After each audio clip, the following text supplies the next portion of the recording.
Chapter 7 of Common Sense, How to Exercise It, by Yoritomo Tashi. Power of Deduction. Before entering the path which relates directly to the intellectual efforts concerning the acquisition of common sense, the Shogun calls our attention to the power of deduction. It is only, said he, where we are sufficiently permeated with all the principles of judgment that we shall be able to think of acquiring this quality so necessary to the harmony of life. The most important of all the mental operations which ought to be practiced by him who desires common sense to reign supreme in all his actions and decisions is uncontestably deduction. When the union of ideas which judgment permits is made with perception and exactness, there results always an analysis which, if practiced frequently, will end by becoming almost a mechanical act. It is, however, well to study the phases of this analysis in order to organize them methodically first. Later, when the mind shall be sufficiently drilled in this kind of gymnastics, all their movements will be repeated in an almost unconscious way, and deduction, that essential principle of common sense, will be self-imposed. In order that deductions may be a natural development, the element relating to those which should be the object of judgment should be grouped first. The association of statements is an excellent method, for it introduces into thought the existence of productive agents. We have already spoken of the grouping of thoughts, which is a more synthetical form of that selection.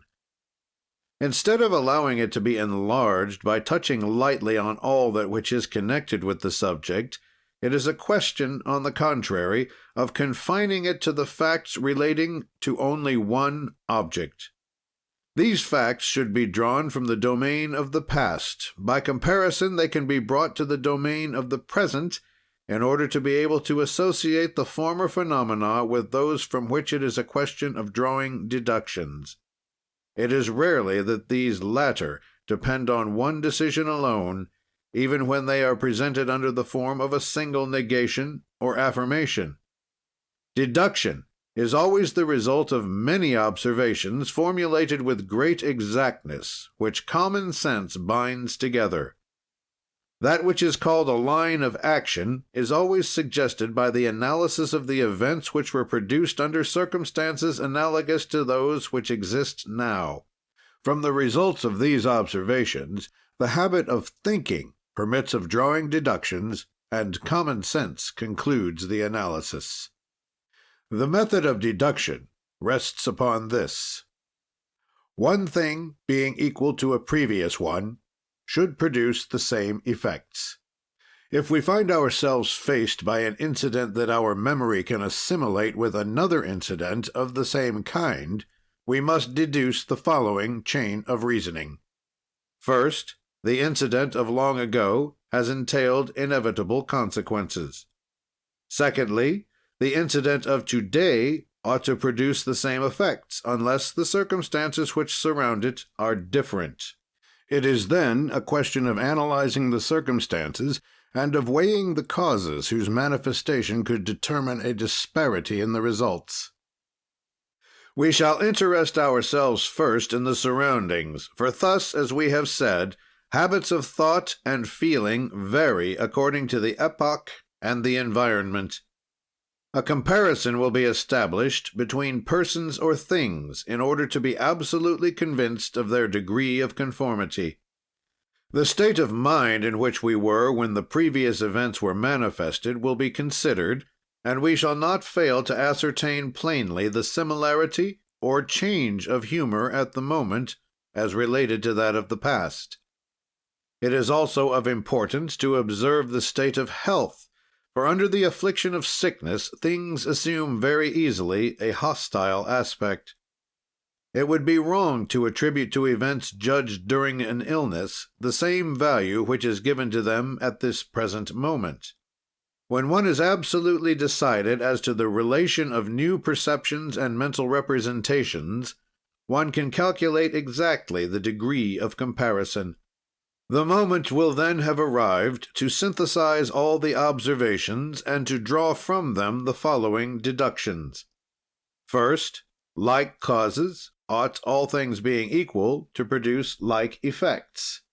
Secondly, the event which is in question will therefore have the same consequences as the previous one, since it is presented under the same conditions.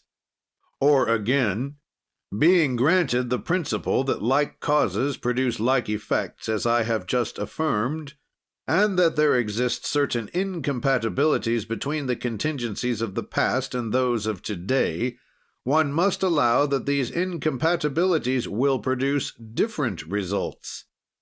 And after this reasoning, the deductions will be established by constituting a comparison in favor of either the present or past state of things. But the philosopher, who thinks of everything, has foreseen the case where false ideas have obscured the clearness of the deductions, and he said to us, "The association of false ideas, if it does not proceed from the difficulty of controlling things, is always in ungovernable opposition to the veracity of the deduction. What would be thought of a man of 80 years, who, coming back to his country after a long absence, said on seeing the family roof from a distance, 'When I was 20 years old, in leaving here it took me 20 minutes to reach the home of my parents, so I shall reach the threshold in 20 minutes.' The facts would be exact in principle, the distance to be covered would be the same, but legs of 80 years have not the same agility as those of very young people, and in predicting that he will reach the end of his walk in the same number of minutes as he did in the past, the old man would deceive himself most surely. If, on the contrary, on reaching the same place, he perceived that a new route had been made, and that instead of a roundabout way of approach, as in the past, the house was now in a straight line from the point where he was looking at it, it would be possible to estimate approximately the number of minutes which he would gain on the time employed in the past by calculating the delay imposed upon him by his age and his infirmities. Those to whom deduction is familiar at times astonish thoughtless persons by the soundness of their judgment. A prince drove to his home in the country in a sumptuous equipage. He was preceded by a herald, and borne in a palanquin by 4 servants, who were replaced by others at the first signs of fatigue, in order that the speed of the journey should never be slackened.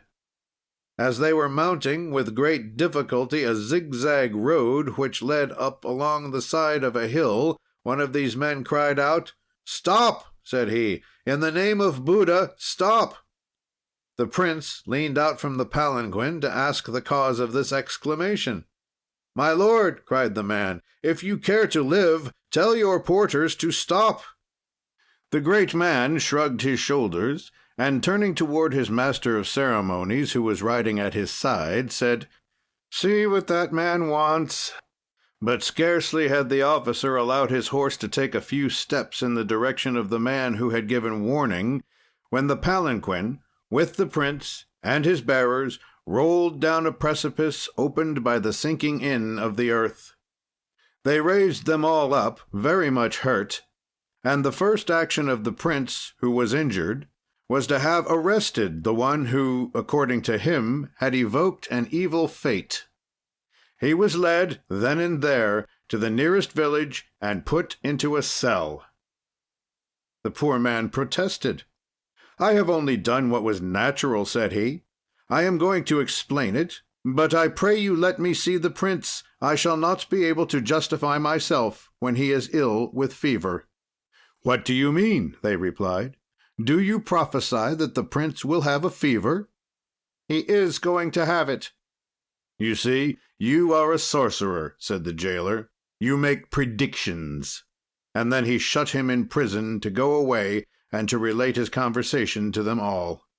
During this time they called in a healer, who stated that the wounds of the great nobleman were not mortal in themselves, but that the fever which had declared itself could become dangerous. He was cured after long months. During this time the poor man languished in his prison, from whence he was only taken to appear before the judges. Accused of sorcery and of using black magic, he explained very simply that he had foreseen the danger because in raising his eyes he had noticed that the part of the ground over which the herald had passed was sinking, and that he had drawn the following conclusions. The earth seemed to have only a medium thickness. Under the feet of the herald he had seen it crumble and fall in.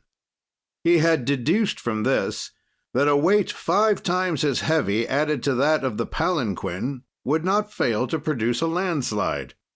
As to the prediction concerning the fever, it was based on what he had seen when in the war. He had then observed that every wound is always followed by a disposition to fever. He therefore could not fail to deduce that the serious contusions occasioned by the fall of the prince would produce the inevitable consequences. The judge was very much impressed with the perspicacity of this man. Not only did he give him his liberty, but he engaged him in his personal service, and in due time enabled him to make his fortune. We do not wish to affirm, any more than Yoritomo for that matter, that fortunate deductions are always so magnificently rewarded as were those of this man. However, without the causes being so striking, many people have owed their fortune to the faculty which they possessed of deducing results where the analogy of the past circumstances suggested to them what would happen. He warns us against the propensity which we have of too easily avoiding a conclusion which does not accord with our desires. Too many people, said he, wish to undertake to make deductions by eliminating the elements which deprive them of a desired decision. They do not fail either to exaggerate the reasons which plead in favor of this decision. Also, we see many persons suffer from reasoning instead of feeling the good effects of it. Those who cultivate common sense will never fall into this error, for they will have no difficulty in convincing themselves that by acting thus they do not deceive anyone except themselves. By glossing over truth in order to weaken the logical consequences of deductions, they are the first to be the victims of this childish trick. That which is called false deduction is rarely aught save the desire to escape a resolution which a just appraisement would not fail to dictate. It might be also that this twisting of judgment comes from a person having been in some past time subjected to unfortunate influences.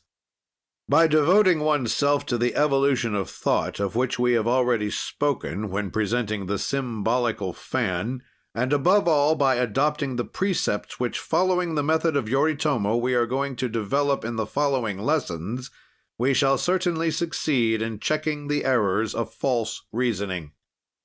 The important thing, said he, is not to let wander the thought, which after resting for a moment on the subject with which we are concerned, and after touching lightly on ideas of a similar character, begins to stray very far from its basic principles.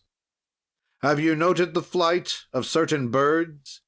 They commence by gathering at one point, then they describe a series of circles around this point, at first very small, but whose circumference enlarges at every sweep. Little by little, the central point is abandoned, they no longer approach it, and disappear in the sky, drawn by their fancy toward another point, which they will leave very soon. The thoughts of one who does not know how to gather them together and to concentrate them are like these birds. They start from a central point, then spread out at first without getting far from this center, but soon they lose sight of it and fly toward a totally different subject that a mental representation has just produced. And this lasts until the moment when, in a sudden movement, the first one is conscious of this wandering tendency. But it is often too late to bring back these wanderers to the initial idea, for in the course of their circuits they have brushed against 100 others which are confounded with the first, weaken it, and take away its exact proportions. The great stumbling block, again, is that of becoming lost in the details whose multiplicity prevents us from discerning their complete function in the act of practicing deduction. It is better, in the case where our perception finds itself assailed by the multitude of these details, to proceed by the process of elimination in order not to become involved in useless and lazy efforts. In this case, we must act like a man who must determine the color of a material at a distance, where the tiny designs stand out in a relief of white on a background of black. Suppose that he is placed at a distance too great to perceive this detail. What should he do to be able to give the best possible description? He will proceed by elimination. The material is neither red nor green. Orange and violet must be set aside, as well as all the subordinate shades. It has a dull appearance, hence it is gray, unless... And here mental activity comes into play and will suggest to him that gray is composed of black and white. He will then be sure to form a judgment which will not be spoiled by falsity if he declares that the material is a mixture of black and white. Later, by drawing nearer, he will be able to analyze the designs and convince himself of their respective form and color, but by deducing that the material was made up of the mixture of two colors, he will have come as near as possible to the truth. Deduction never prejudges. It is based on facts, only on things accomplished. It unfolds the teaching that we ought to obtain as a result. Again, the Shogun recommends to us the union of thoughts and the continuous examination of past incidents in the practice of deductions. If, on entering a room, said he, we are at times confused, it happens also that we correct this impression after a more attentive examination. The gilding is of inferior quality. The materials are of cotton, the paintings ordinary, and the mattings coarse. At first sight, we should have deduced, judging from appearances, that the possessor of this house was a very rich man. But a second examination will cause us to discover embarrassment and anxiety. It is the same with all decisions that we must make. Before devoting ourselves to deductions inspired by the general aspect of things, it is well to examine them one by one, and to discover their defects or recognize their good qualities. We shall be able thus to acquire that penetration of mind whose development, by leading us toward wise deductions, will bring us to the discovery of the truth.